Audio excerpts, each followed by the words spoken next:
You're listening to Beyond Wellness Radio, bringing you the cutting edge in health, nutrition, and sports performance. Stay up to date and listen anywhere, anytime on your computer, tablet, or smartphone by subscribing on iTunes. Catch your hosts, Dr. Justin Marchegiani and Barris Harvey, as they answer your burning health questions, as well as interviews from world-renowned guest experts. For more Beyond Wellness Radio, go to BeyondWellnessRadio.com.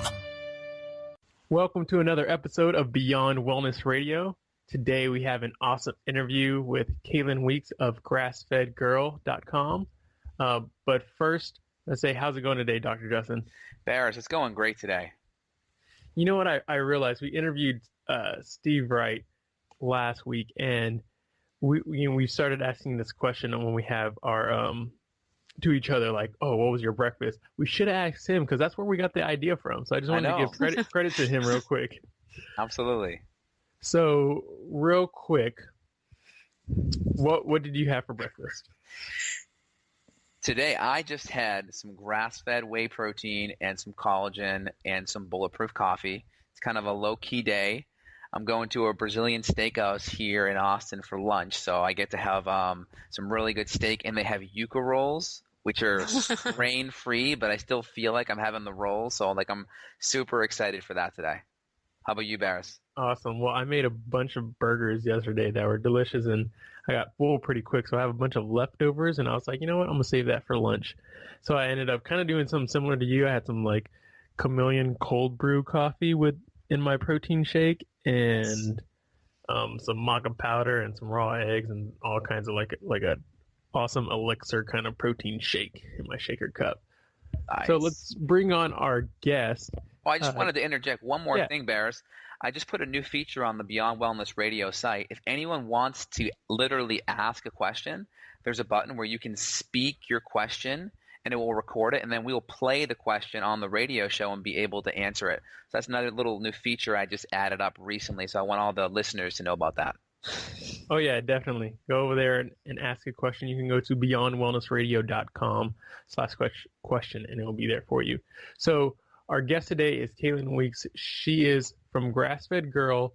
She is a nutritional consultant who graduated in 2010 from Bowman College in Berkeley and specializes in thyroid health, weight loss, and blood sugar regulation. But she can tell her story a little bit better. So, Caitlin, how's it going today? Hi, Barris. Nice to see you at the AHS. Yeah, definitely. And you guys we talked a little bit, and we're going to go over a lot more in today's podcast about the book that you guys are working on, you and your husband. How you guys get into the final edits? We've been in the final edits for 6 weeks. Every week is this is the last chance. So I think really this is at the end of August. That's it. It's going to print. So I'm excited about that. You're going to take a much needed vacation?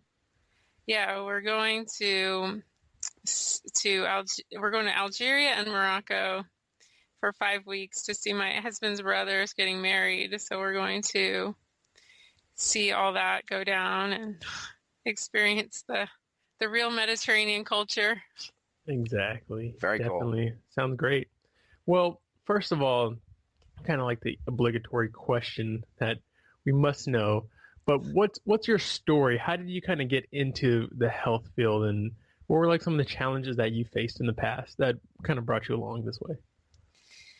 Well, thanks for asking. I grew up in Nashville in the South, and kind of typical, we had pretty good food, but, it was pretty standard American diet. And my parents got divorced when I was really little, and I think I just kind of turned to food for comfort. And I was a chunky kid all the way up till college, and I got in high school. I was yo-yo dieting and doing Diet Coke and lean cuisines, and massive bad things when you're in a developmental phase.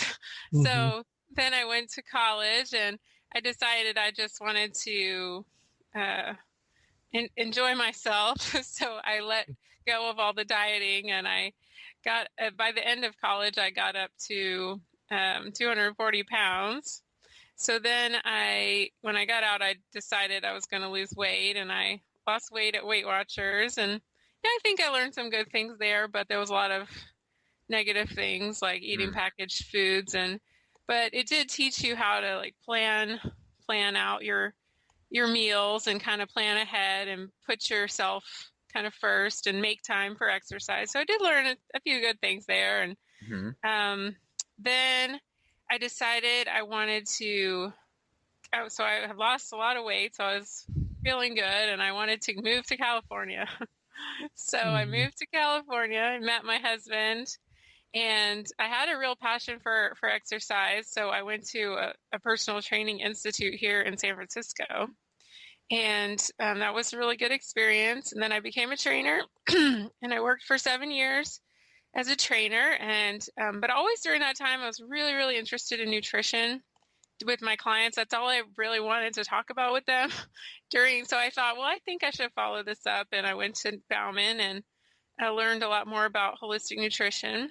And then I started GrassFed Girl because I wanted to share the knowledge that I was getting.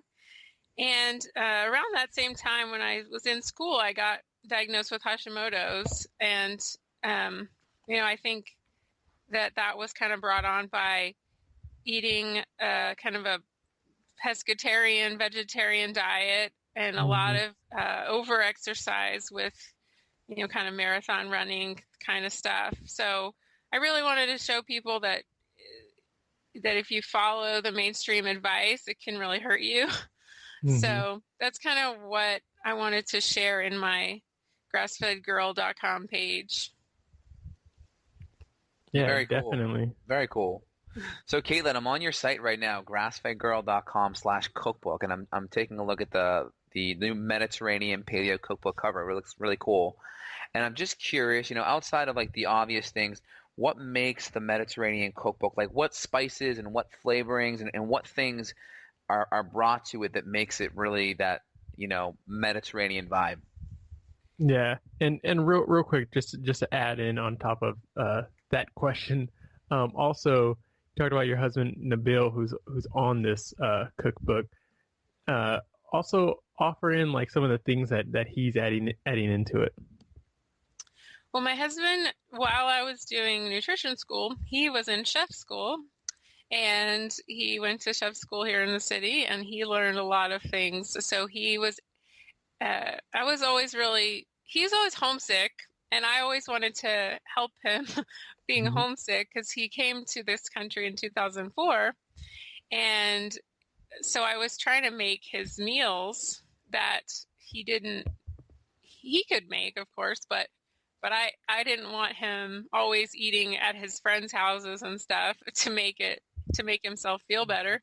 So I was trying to recreate his meals. So he just started teaching me. And the spices that we use are really, really, it's amazing they use cinnamon for everything. Interesting. So I think in this country, we always think of cinnamon as a sweet thing, Yes. but they use cinnamon with meat a whole lot. So, and it's just amazing. It adds so much depth of flavor.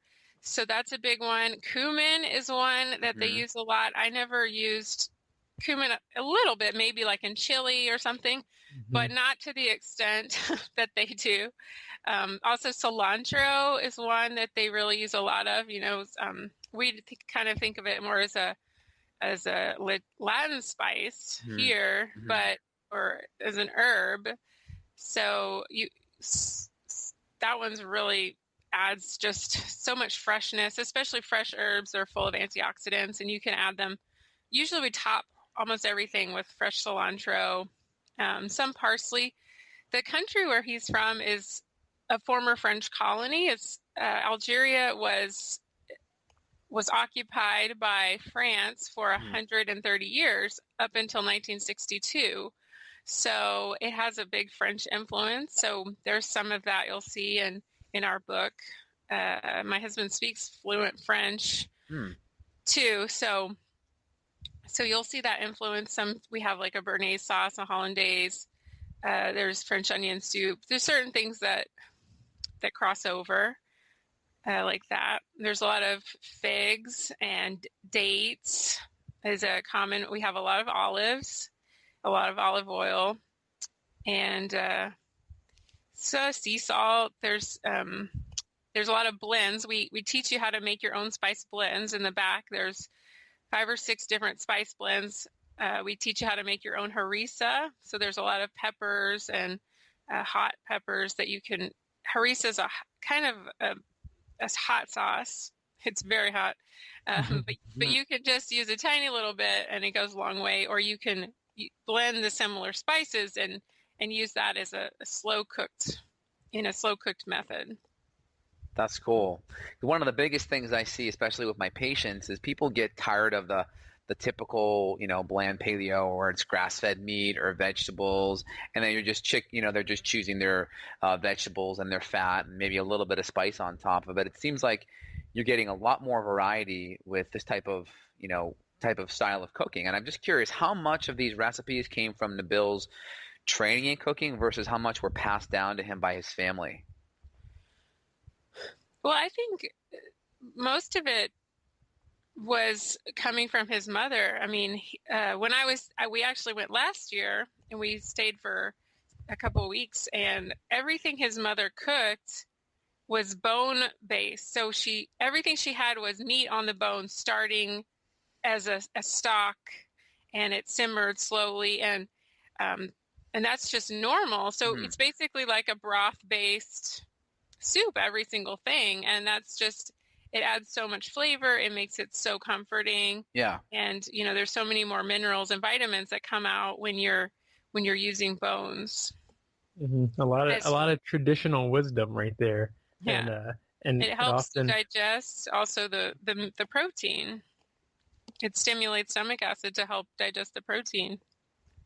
Yeah, definitely. I like how, like Dr. Justin mentioned, some people get bored of the bland, just generic. All right, I'm just gonna throw a couple spices on here, and there's a lot more flavor in the book.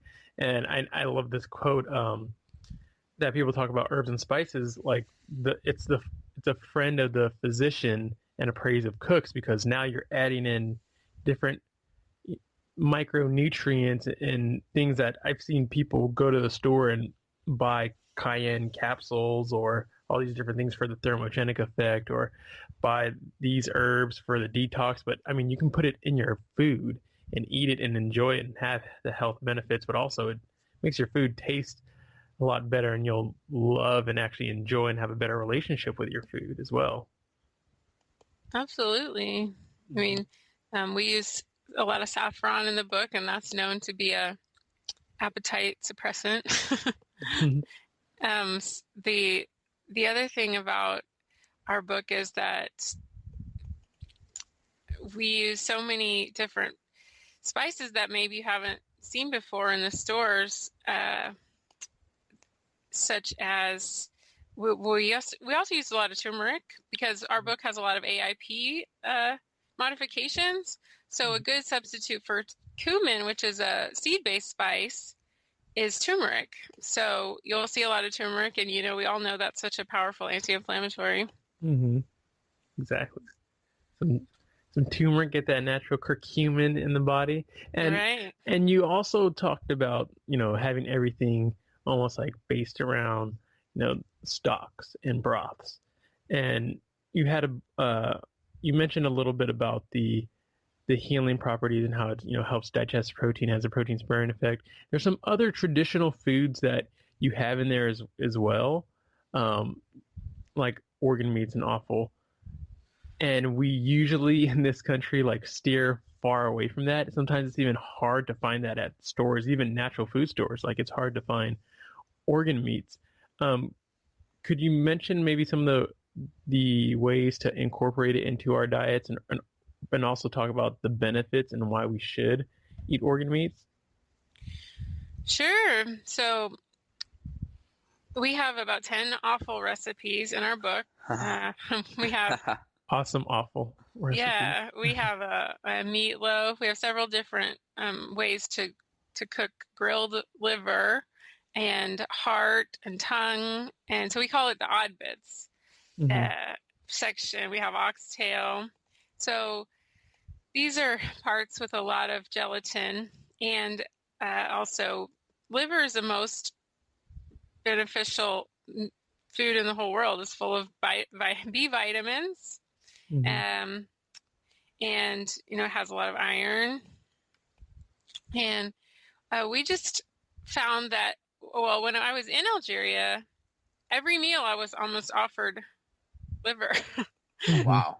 And so I like liver. I like beef liver. I like chicken liver.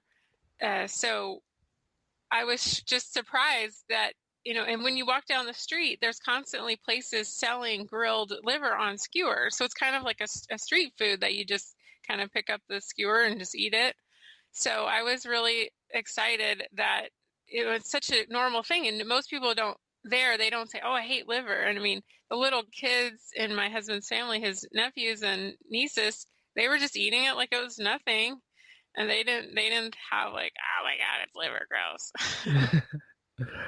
I wish that was me. Like we grew up and we had this kind of thing of like, it's gross. I just think we have a disconnect of like where our food comes from.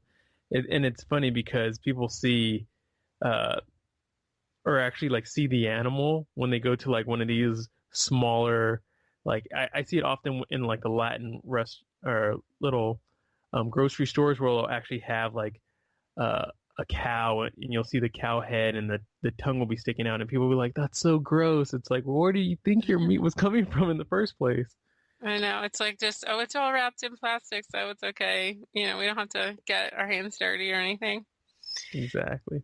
Yeah, there definitely is a disconnect. And when you mentioned liver there, Caitlin, I know like a lot of the research that looks at nutrient density, they penalize liver because it's high in saturated fat. When you look at like the nutrient density scores, liver like crushes everything, but then once it's readjusted because it has so-called bad saturated fat, other things come above it. So it's kind of leading me into my next question is typically your Mediterranean diet is focusing on, mono unsaturated fats like olive oil and avocado, and it tends to focus on like whole grains and such. So can you tell us how your Mediterranean paleo version is different than your typical so-called Mediterranean diet?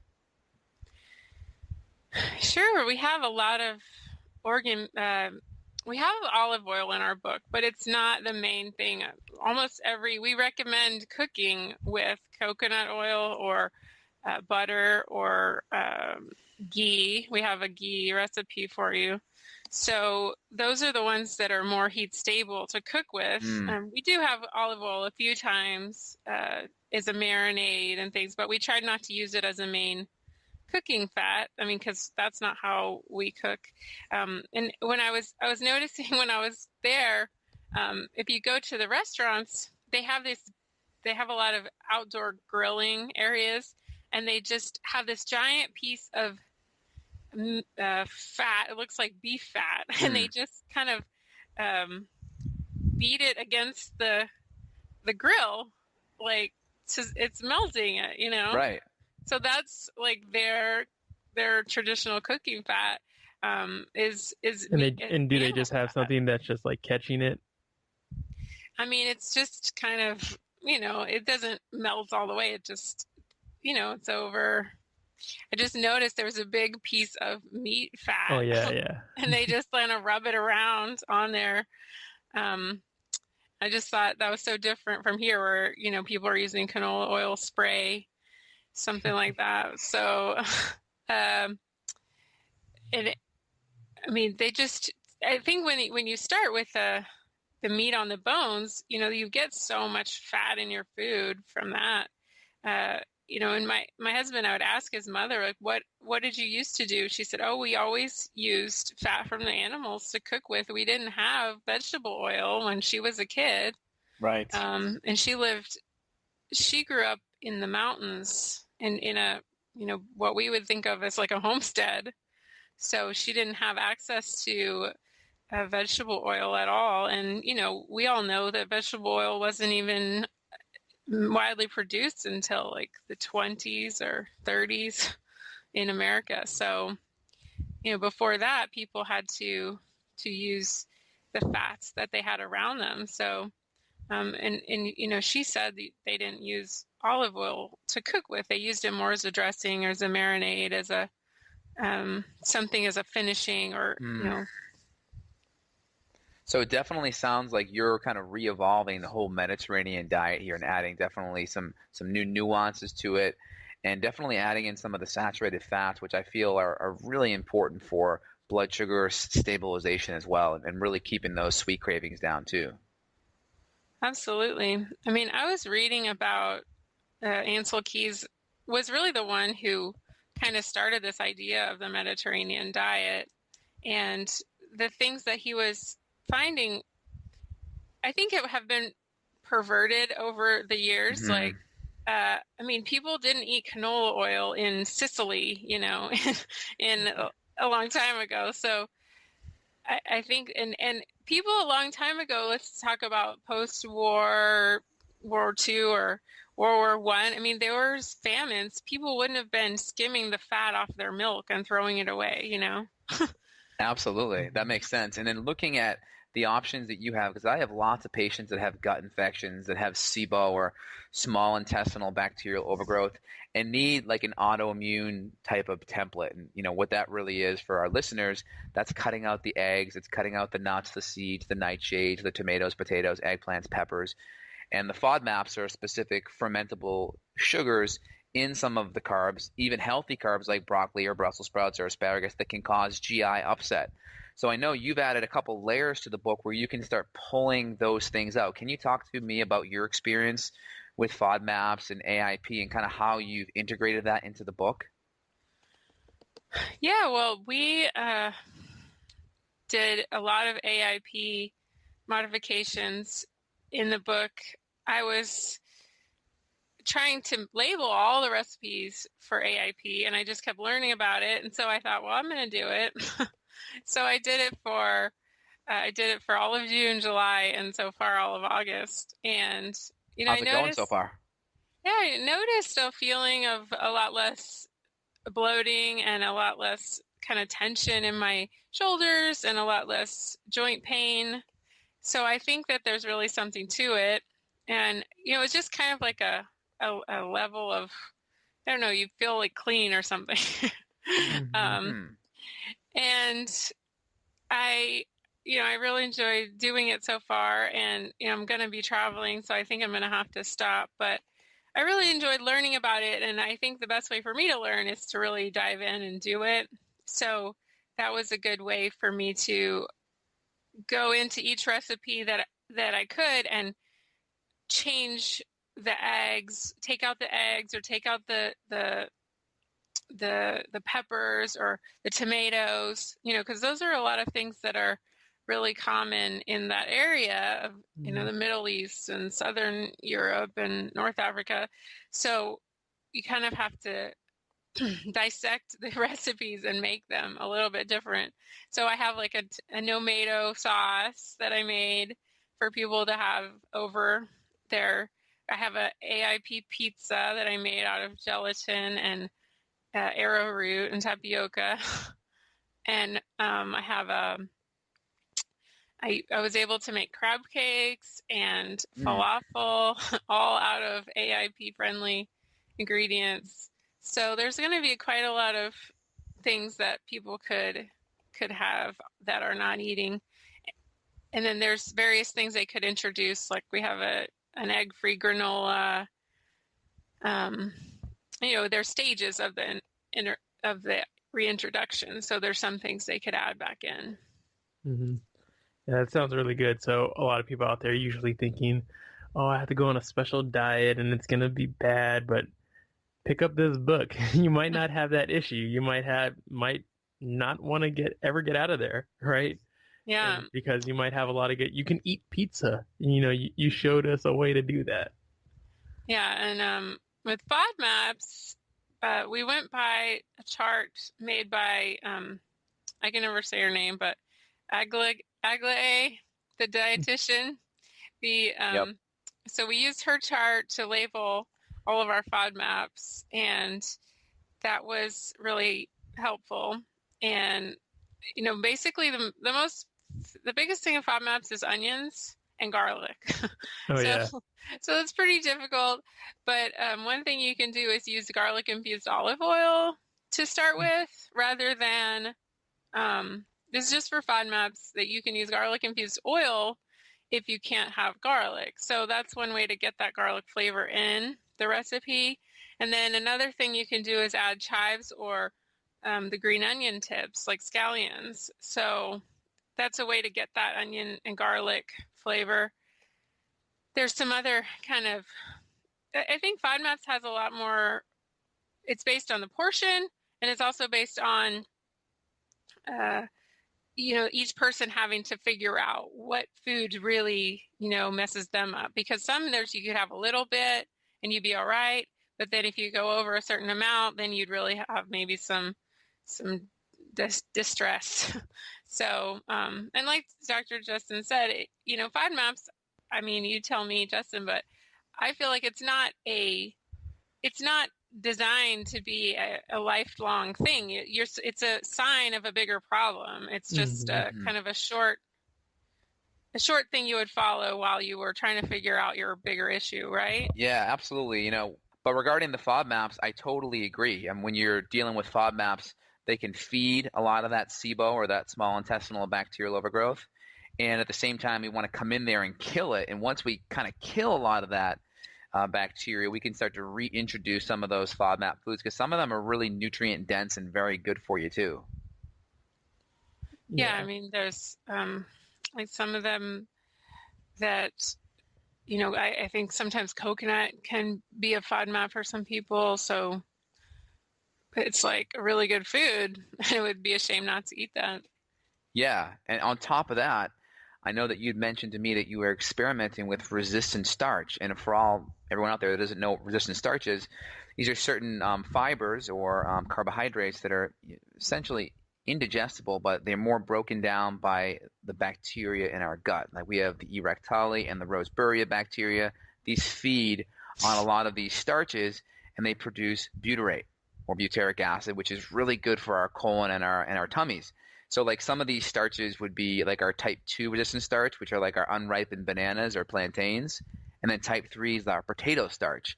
So kind of on top of that, what have you been doing, and what's your experience been like with that? Well, I started messing around with resistant starch like in May maybe, and I was using that Bob's Red Mill, the potato starch, which I wasn't really crazy about because it's not organic. And I know. And it's also, is it a nightshade? I don't know. But then, I mean, of course, potatoes are nightshades, but right. I just was like, oh, okay, I'll try it. And I actually did like it. And I noticed improvements in my digestion when I was taking it. So, I mean, the thing about resistant starch, which you have to be careful, is you have to keep it cold. So you can't bake a cake with resistant potato starch, because that'll change the structure, right? Exactly. So you have to add it into smoothies, or you could drink it in water, but it's kind of gross. But you could also put it in, I kind of have this concoction that I make of pumpkin, and I put it at the end. So it's sort of like an oatmeal, like a pumpkin oatmeal kind of thing. Yeah. So I heat it up, then I remove it from the heat, and put coconut oil and cinnamon and stevia and stuff like that. And then at the end, when it's in the bowl, I just put the resistant starch in there. So I figure it's not getting too hot. And then, so that's the way I like to eat it. And then when I was in Nashville, it was really hot. I was in Nashville a lot this summer. So I was putting it in like with berries and making like a smoothie. So that would work too. Nice. But here in San Francisco, it's freezing. So you don't want any. And just a little disclaimer to all the listeners, if you have gut issues, be careful about adding resistant starch in off the bat. Start small, because it can kind of create a feeding frenzy, if you will, with the gut bacteria, and you can get like a lot of gassy pain. So start small. And if you do have gas, I consider the resistant starch a good diagnostic tool for SIBO. If you're having a lot of digestion stuff off the bat when you first start using it, you probably have to look a little bit deeper into the gut. That's what I was going to ask you. If it was a diagnostic tool. It is. It's great. So it's a cheap, you don't have to pay those labs, right? Exactly. But then I did, when I get on AIP, I thought, well, I'll move on, and I got the banana, the green banana starch, and then the green plantain also. So you can get those on Amazon. I looked up on Richard Nicolai's. He has all the links on freetheanimal.com. He has all the links for which kind to buy. Nice. So you can get those if you're on AIP and you don't have to worry about the potato thing. Mm-hmm. Definitely. So that was the, because I know, Dr. Justin, you recommended the same thing. What's the, for our listeners, what's the company? The company for the unripened banana starch is We Do. We Do. And you can find them on Amazon, and then also Bob's. Berries. The berries makes the plantain flour. Okay, I haven't heard of berries. That's a new one. So we got berries and We Do for the plantain and banana. That's good. Yeah, plantains are fun to mess around with. Oh, they're awesome. Like fried in some coconut oil and some cinnamon. It's like the best like breakfast carb. Love it. Yeah. And then maybe let them sit and cool, and then bam, there's your resistant starch. There you go. Absolutely. Yeah, I have a friend who would cook potatoes like at night and then put them in the fridge overnight, and then in the morning, well, it's Carol, you know Carol. Yeah. From Ditch the Wheat, she would put them in the fridge overnight, and then in the morning, she would eat them. She would warm them up again. Apparently, that's okay. I don't know, but I always was scared. I'm always scared of like getting it too hot. Yeah, and then I heard Dave Asprey, the Bulletproof exec, talking about doing rectal suppositories of resistant starch. I'm just like, whoa, okay, that's taking it to a whole nother level. Oh my goodness. Well, I mean, how do you get it into a capsule? Or I know, you have to use your imagination, I guess, man. I think I'd rather just eat it. I know, me too. Yeah, I'm a fan of plantains. I'll just eat them. That sounds good. I was wondering, Justin, what do you think about this trend of saying how that women shouldn't be doing low carb? Yeah, I mean, I think carbohydrate needs to be dosed according to what people's needs are. Like, for instance, I just did an interview with Jimmy Moore a couple weeks ago, and anyone that knows Jimmy's history, Jimmy was up to over 400 pounds. And, the only way he could get back to the way he was at was doing super low carb and being ketogenic, because he had damaged his metabolism. And there's a lot of research out there where, high amounts of carbohydrate over time is going to create insulin resistance. And a lot of the toxins in our environment can create insulin resistant issues. So I think, doing your own glucose tolerance test, I think looking at your blood levels and just trying it out and seeing how you do and how you perform and see what's best for you. But I always default to a low carbohydrate diet, get to where you want to be, and then kind of tinker it afterwards. Yeah, and I wonder too, like, what was the health of the person going in? I mean, they may blame it on low carb, but I mean, was that person in awesome shape going in? I mean, somebody like me who's dieted their whole life and done crazy stuff, are they coming into it all healthy and everything? Yeah, and a lot of people in the beginning, they get really irritated and pissed off about low carb because in that first couple of weeks, their body is trying to adapt to ketones. So it's like everything inside of them is like, oh no, they want to burn sugar for fuel, and their machinery, it's like you're pulling the engine out of the car, right? And you're putting in like a diesel engine so you can start burning fat for fuel. And it takes a little bit of time. And, a lot of people, it's important that you have the fat in there too when you do the ketogenic. Because I remember when I first did it, I messed up and went lower fat, and that can really screw you up. Mm-hmm. And a lot of people that are starting this have been eating like a higher carb diet for most of their lives, and then going into it and changing so much. Usually it's the same when people first, and they never exercise and they first join a gym and they're super sore, and then they're like, forget it, I'm gonna quit. Like, there's so many people that sign up after New Year's for a gym and don't stay on. And it's not that the exercise is bad for them. You know what I mean? It's just their body's just adapting, and there's some growing pains. And then so oftentimes it's just a comfort thing. It's their bodies, the palatability of like a certain food, the craving of the sugars, and even like the dopamine like response.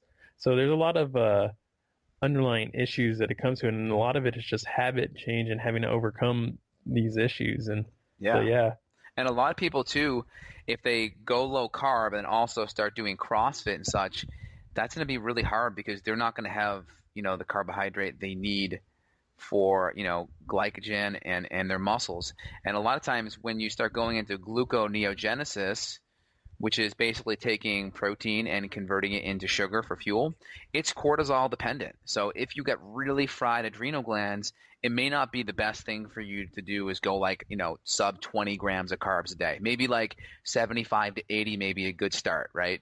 And then kind of dial it in and tweak it in from there. So everyone's a little bit individualized, because I've seen some people really have a hard time going lower carb, but when they add in just a little bit of starch, a little bit of sweet potato or squash, it just really makes a big difference in some people. Yeah, I think it is individual because, when I try to add a little bit more carbs in, it's really this tipping point to where, like maybe I could have a little bit of strawberries, maybe a little bit of pumpkin and stuff like that, but then it's like if I go a little too much, it's like a free for all, Yes, exactly.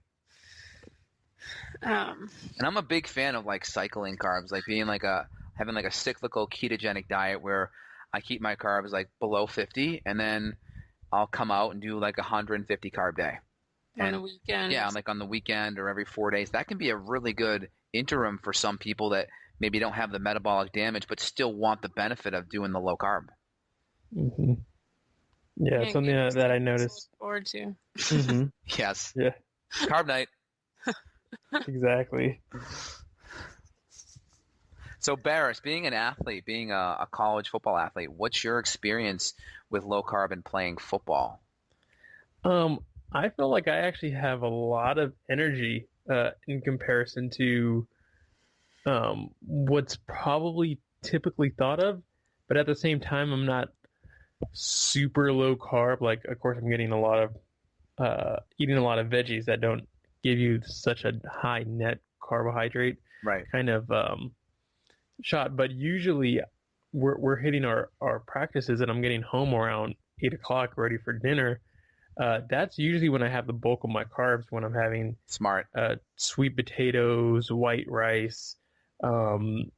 Even sometimes, like if I just had a super hard workout and I go for a cheat, like I don't really mind it that much because I know that there's no glycogen in my muscles at all. Yes. So if I go out and get a gluten-free pizza from my favorite pizzeria, like I know that it's not going to be that damaging to me at that time, and I usually feel better. Now, there are some things that I've cheated on before, and we have to just understand that it's not just about metabolism. There's other areas in our health that also kind of get, for an example, like there was one time I forget what I ate, but it was like not like a super good cheat. It was pretty horrible kind of food, and I was like, oh, whatever. I just like killed it today at practice, and we worked out after. Like, I'm gonna burn all this up instantly, but the next day, like, I had like digestive issues and gas, and it's like, I don't want that. You know what I mean? So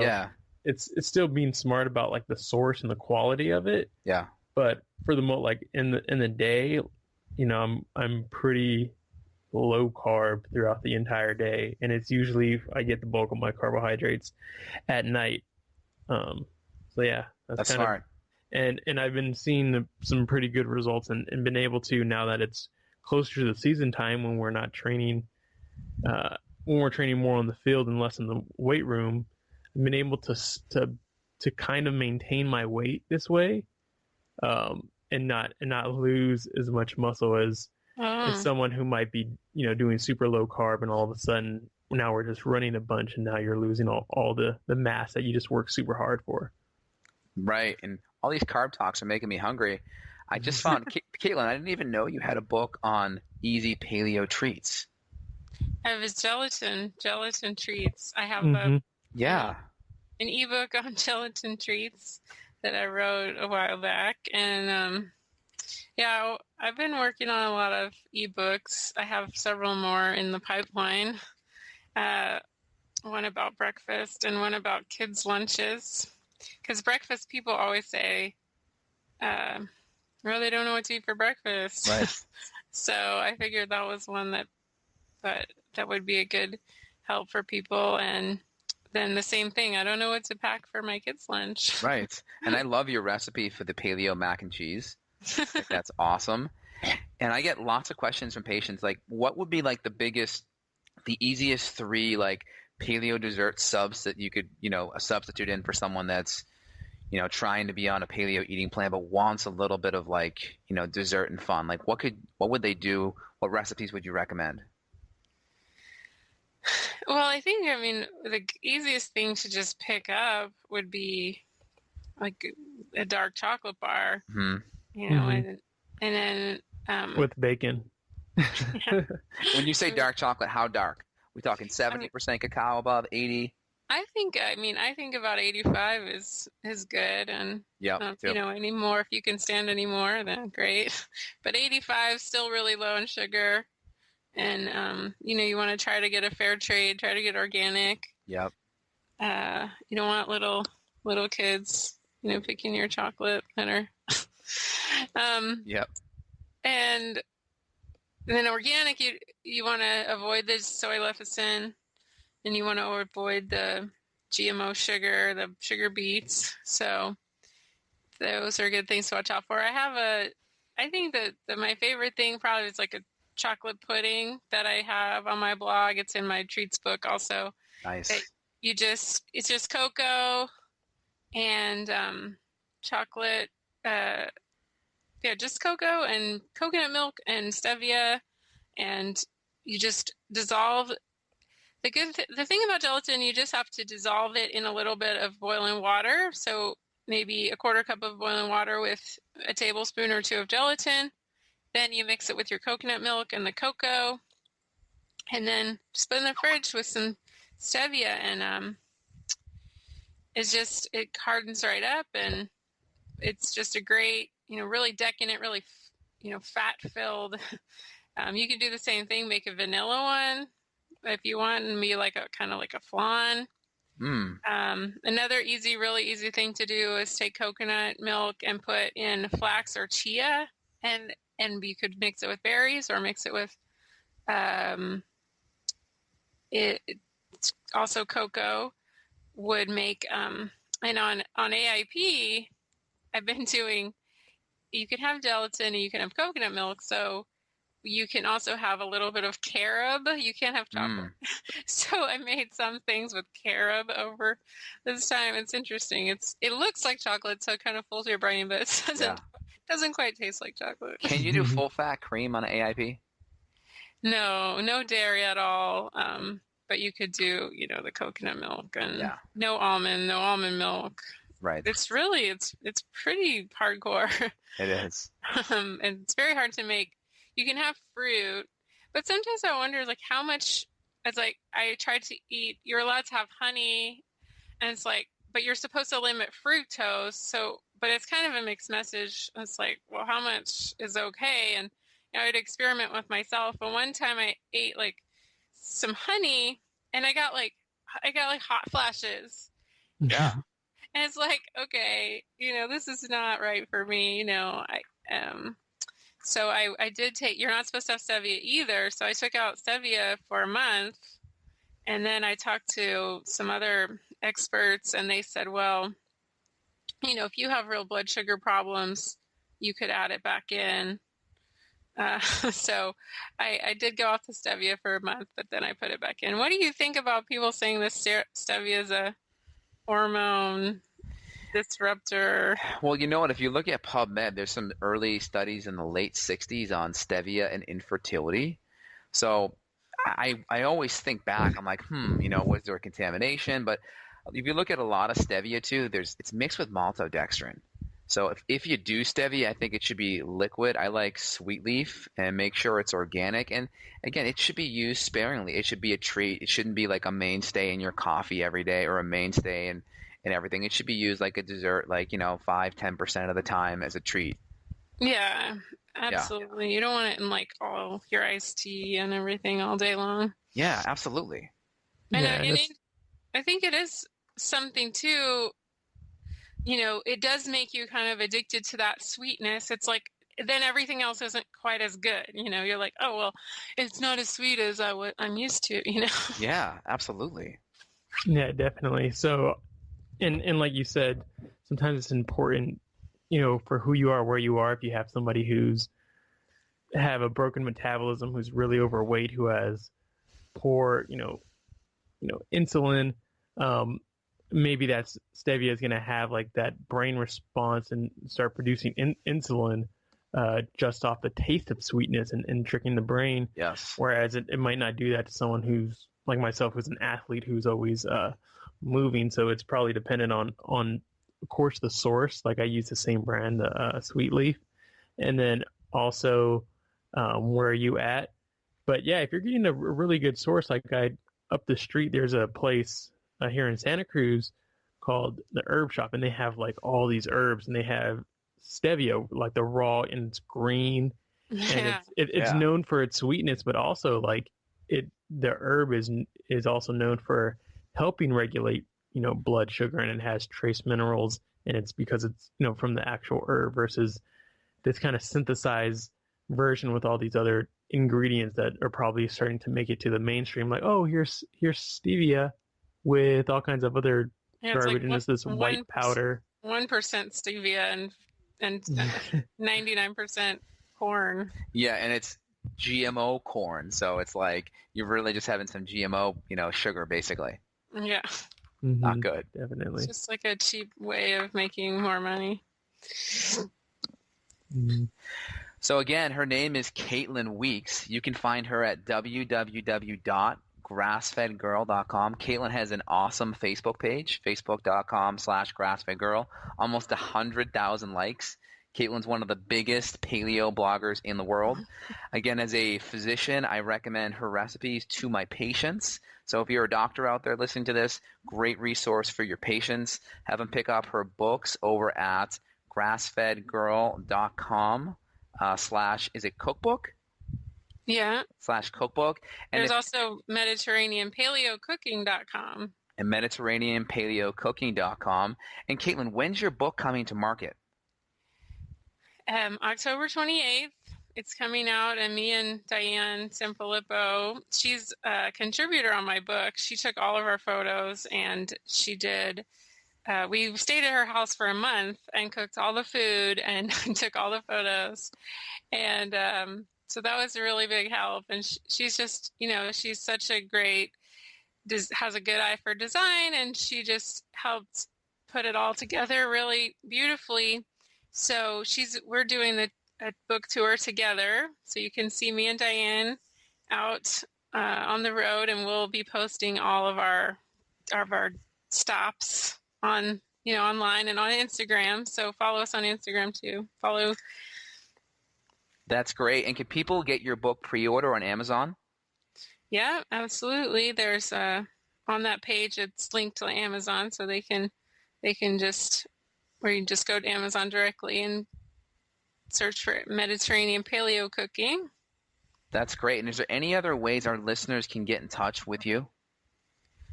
There's a contact form on my site. It's it's under the contact page, and I try to answer my emails. And I know you have a great newsletter that comes out a couple of times a week. I subscribe to it, so I recommend everyone get signed up on Caitlin's list. And Caitlin, we really appreciate you coming on the show. You shared some great information. Thanks, Justin. Thanks, Barris. Thanks. Have a great day. You too. Bye-bye. Got a question for Dr. J? Go to BeyondWellnessRadio.com /question. Then tune in to hear the answer. Also, if you like the show, review us on iTunes. For more Beyond Wellness Radio, go to BeyondWellnessRadio.com.